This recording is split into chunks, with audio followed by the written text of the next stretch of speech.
Hadirah. Hadir semua ya? Ya. Ya Bu. Ya, kali ini kita akan belajar tentang apa? Materi apa? Yuk. Ada yang tahu nggak? Tentang dakwah Islam, dakwah Rasulullah pada periode Mekah.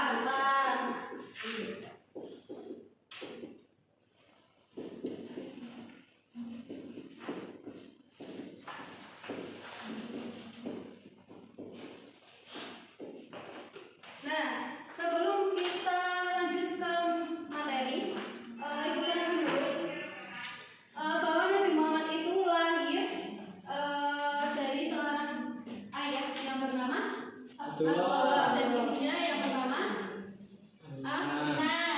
Nah, kemudian Nabi Muhammad pada usia 25 tahun itu menikah dengan Khadijah. Nabi Muhammad itu tidak pernah berbuat dosa. Beliau selalu beribadah dan berhalwat di Gua Hira. Nah, pada tanggal 17 Ramadan turun wahyu yang pertama yaitu surat Al-Alaq ayat 1 sampai 5. Nah, kemudian pada saat itu juga Nabi Muhammad SAW itu diangkat sebagai Rasul. Nah, kemudian menjelang umur 40 tahun turun wahyu yang kedua yaitu surat Al-Mudaththir ayat 1 sampai 7. Nah, kemudian Rasulullah SAW mulai berdakwah pada saat itu juga ya. Nah, dalam dakwah Rasulullah SAW pada periode Mekah ini ada dua strategi yang dilakukan oleh Nabi Muhammad. Yang pertama yaitu menyiarkan Islam secara sembunyi-sembunyi. yang kedua menyiarkan Islam secara terang-terangan. Nah, sebelum lanjut ke materi, Ibu akan bagi dua kelompok. 1, 2, 3, 4, 5, 6. Berarti 3 ya? Ya Bu.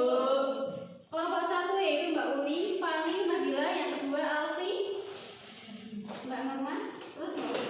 Ya. Duduknya bisa geser-geser nggak apa? Ya Bu.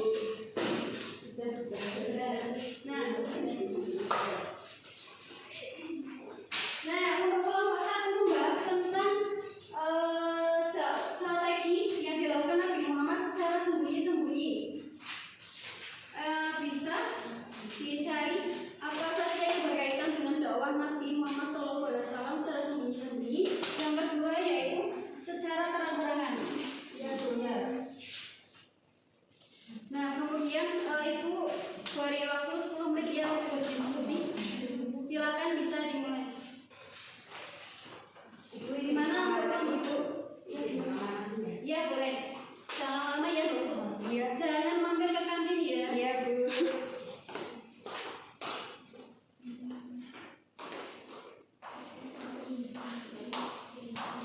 Ada kesulitan nggak?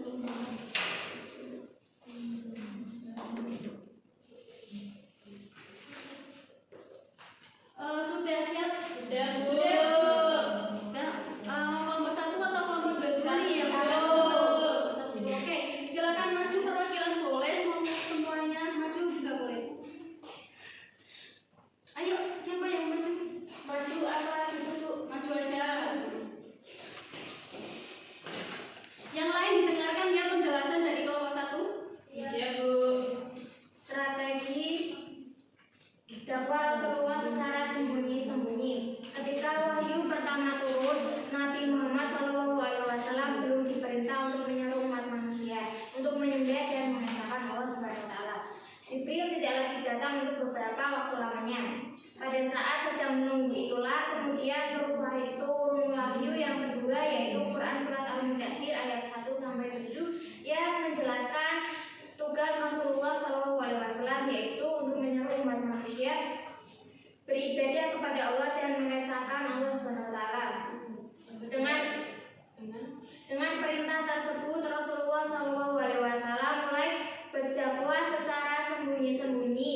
Dakwah pertama beliau adalah pada keluarga dan sahabat-sahabatnya. Orang pertama yang beriman kepadanya ialah Khadijah, kemudian Ali bin Abi Thalib dan Zaid bin Haris.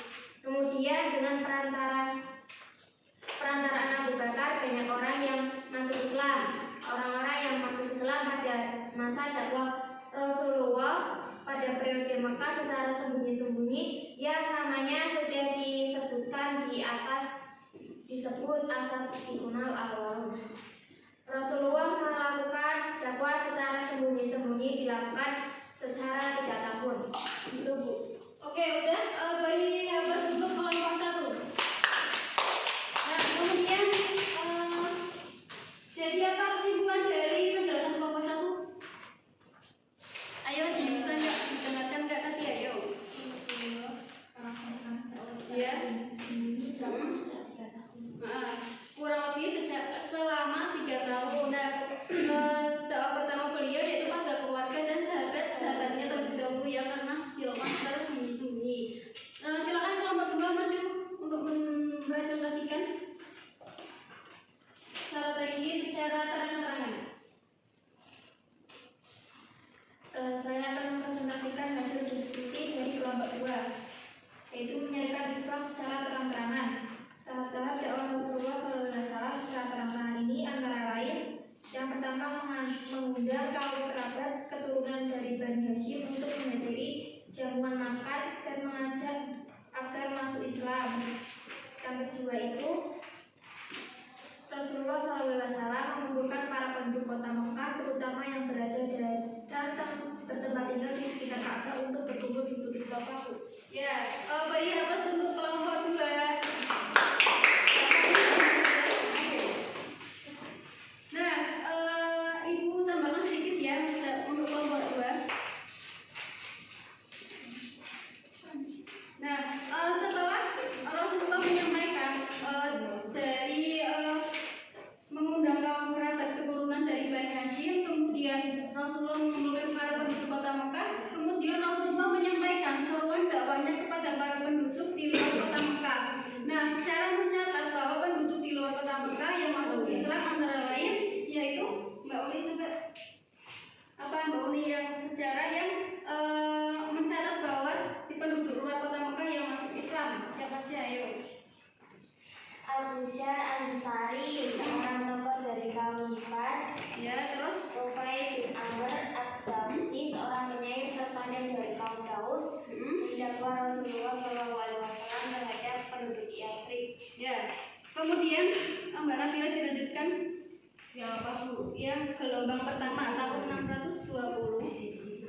Gelombang pertama tahun 520 Masehi telah masuk Islam dari suku Aus dan sebanyak 6 orang. Kemudian Gelombang kedua tahun 621 Masehi sebanyak 13 orang. nah, kemudian dari adanya strategi yang dilakukan Nabi Muhammad secara sembunyi-sembunyi dan terang-terangan, maka ada hikmah yang terdapat dalam periode Makkah tersebut.